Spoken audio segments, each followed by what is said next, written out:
सुरतानि पराशुव यद्भद्रम तन्नाशुव।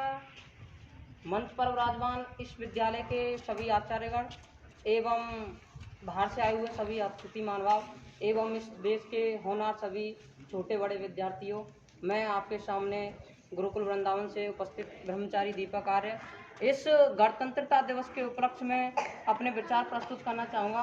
कृपया सभी ध्यानपूर्वक सुनेंगे। देखो, गणतंत्रता दिवस मनाने का मुख्य मकसद क्या होता है?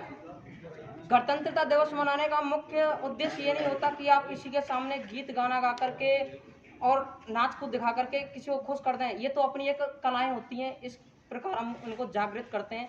गणतंत्रता दिवस मनाने का मुख्य उद्देश्य होता है आत्मिक चिंतन। हमें एक देश के कितने वीर सपूत शहीद हो गए, उन्हें पता था कि क्रांति का परिणाम फांसी, जेल, कठिन कारावास होगा, फिर भी उन्होंने अपने कदम पीछे नहीं हटाए।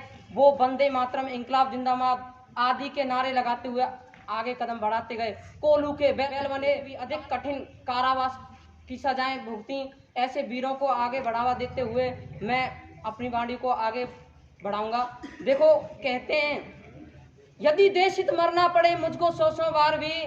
पंडित राम प्रसाद बिस्मिल को जब फांसी दी जा रही थी तो वो कहते हैं क्या, यदि देश हित मरना पड़े मुझको 100 बार भी, तो भी ना इस कष्ट को निज ध्यान में लाऊं कभी। हे इस भारतवर्ष में 7 बार मेरा जन्म हो, कारण सदा मृत्यु का देश उपकार कर्म हो, कारण सदा मृत्यु का देश उपकार कर्म हो। और आगे कहते हैं करता क्यों बगावत में, करता क्यों बगावत में, यदि फांसी का डर होता चढ़ता भेंट माता को यदि एक और सर होता, चढ़ता भेंट माता को यदि एक और सर होता।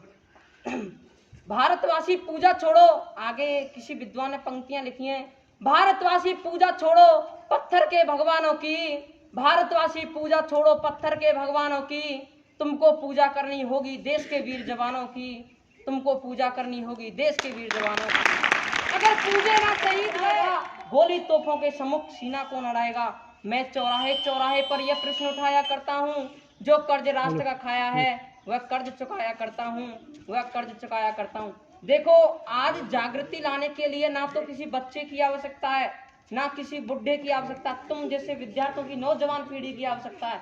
अगर नौजवान पीढ़ी बदल गई तो बच्चे तो स्वयं ही बदलते चले जाएंगे, और बुढ़े लोगों का तो पता ही नहीं है, क्योंकि वो तो आज और कल की महिमा है उनकी। तो देखो, मैं आगे बढ़ावा देते हुए सभी आचार्यगण अर्थात उनके घर वाले बच्चों को प्रेरणा दें। बच्चों को अच्छी प्रेरणा देंगे तो हमारा देश, हमारा राष्ट्र भी अच्छा ही बनेगा। देखो, किसी ने पंक्तियां लिखी हैं, कसम ले ले कि देश का कर्जा हम चुकाएंगे। मेरे साथ गुनगुनाने का प्रयास करेंगे सभी।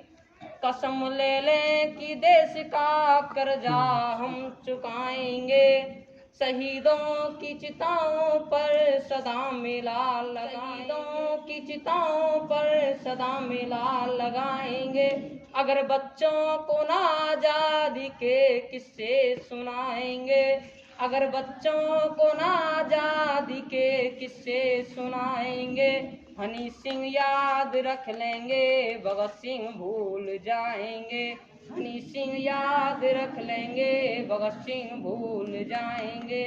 अगर बच्चों को हम आजादी के किस्से नहीं सुनाएंगे, उन वीरों के किस्से नहीं सुनाएंगे, आज के दिन ही होते हैं। हम ऐसे नहीं कि हम भाषण दे करके चले गए और घर पे आप बैट बॉल खेल रहे हैं, लेकिन घर वालों को आज के दिन बताना चाहिए कि हमारी एक देश कैसे आज़ाद हुआ, कितने वीर शहीद हो गए, उन्होंने अपने प्राण भी न्यौछावर कर दिए। एक छोटी सी जोश भरी कविता है, मैं वो भी आपके सामने प्रकट करूंगा। देखो, आपके सामने उत्साह बढ़ाने के लिए कविता मैं प्रकट करने जा रहा हूँ। हे देश के वीरों, मैं तुम्हें उत्साह दिलाने आया हूँ, उठो देश के वीरों, मैं तुम्हें उत्साह दिलाने आया हूँ। पड़ गया रक्त ठंडा सा उसे गरमाने आया हूँ, पड़ गया जो रक्त ठंडा सा उसको गरमाने आया हूँ। तुम महावीर बजरंगबली हनुमान के वंशज हो, तुम महावीर बजरंगबली हनुमान के वंशज हो, तुम राम कृष्ण भरत लक्ष्मण के वीरों को मैं वह गाथा याद दिलाने आया हूँ। पड़ गया रक्त ठंडा सा उसको गरमाने आया हूँ, पड़ गया रक्त ठंडा सा उसको गरमाने आया हूँ। तुम महावीर शिवाजी महाराणा प्रताप के सेवक हो, तुम लेखराम दयानंद श्रद्धानंद के कुल के हो, तुम राजगुरु सुखदेव भगत सिंह सुभाष चंद्र बोस के सेवक हो, तुम भूल गए उन वीरों को मैं याद दिलाने आया हूँ। पड़ गया रक्त ठंडा सा उसको गरमाने आया हूँ। पड़ गया रक्त ठंडा सा उसको गरमाने आया हूँ।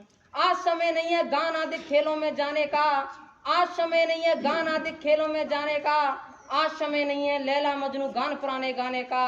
अब समय आ गया है, अब समय आ गया है रण में जा नंगी तलवार चलाने का।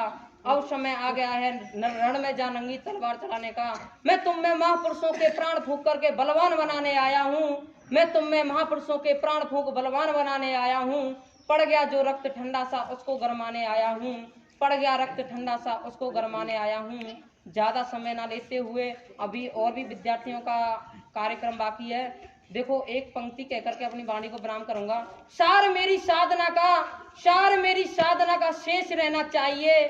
सार मेरी साधना का शेष रहना चाहिए। मैं रहूं या ना रहूं, यह देश रहना चाहिए, यह देश रहना चाहिए।